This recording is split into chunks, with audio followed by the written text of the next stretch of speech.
to your English class. Children, today we are going to do a very important topic in English grammar, that is verbs. What are verbs? What are the two types of verbs? And how to identify an object in a sentence. Do go through this video very carefully and understand it well. Now children, what are verbs? All of you know, children, that verbs denote actions performed in a sentence.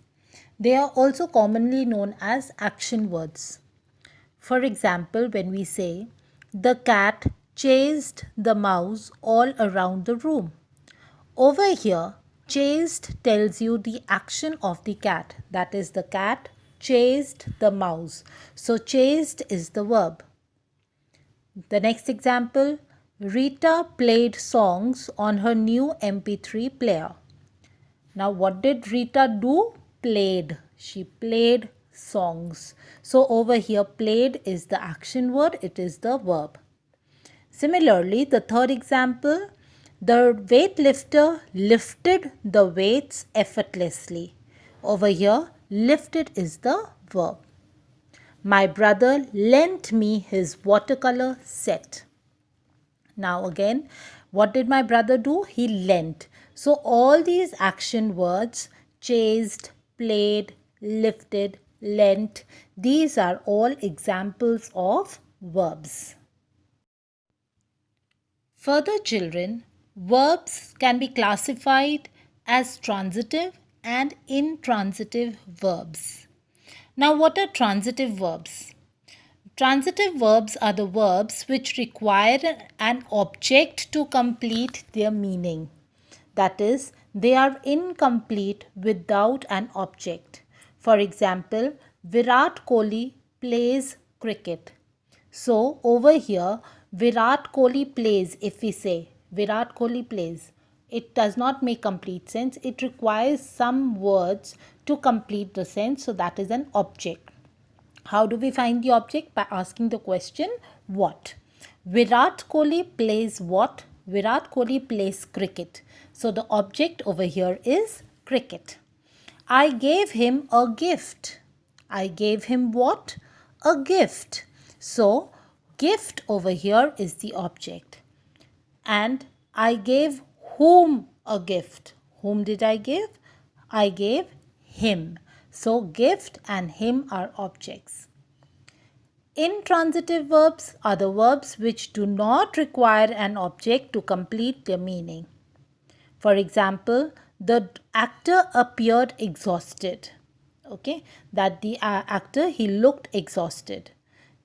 The cake tasted salty. Now, these verbs which do not require an object to complete their meaning are called intransitive verbs.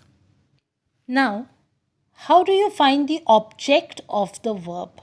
Where is the object? Whether or not the verb is a transitive verb, whether or not it has an object. The object, children, of the verb is the person or the thing to or from what something is done. It's very simple. You ask the questions what and whom with the verb. Now look at the examples over here. I hugged my sister. Right? So I hugged whom? My sister. You get the answer. I hugged whom? My sister. So my sister is the object. Look at the second example. I gave the puppy a bone. Ask the questions what and whom. I gave whom a bone? Puppy. You get the answer, puppy. And I gave the puppy what? A bone. So, puppy and bone are both objects in the sentence. Here the underlined words, that is my sister, puppy and bone are the objects of the verb. So children, we have observed that we ask the questions what and whom to find out the objects. So From this, we can derive that a transitive verb can have two types of objects, direct and indirect. The direct object, children, answers the question what in relation to the verb, and the indirect object, it answers to the question to whom in relation to the verb. For example, Ratan gave Pulak a pen.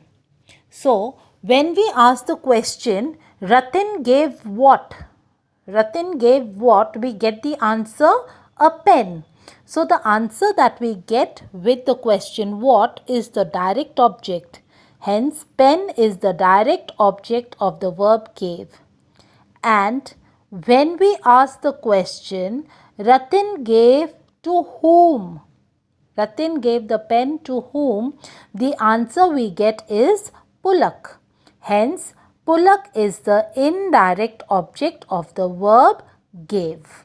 So, in order to find out the direct object, you ask the question what with the verb, and the answer that you get is the direct object. And for the indirect object, you ask the question whom. So, this is how we identify the direct and the indirect objects of the transitive verbs.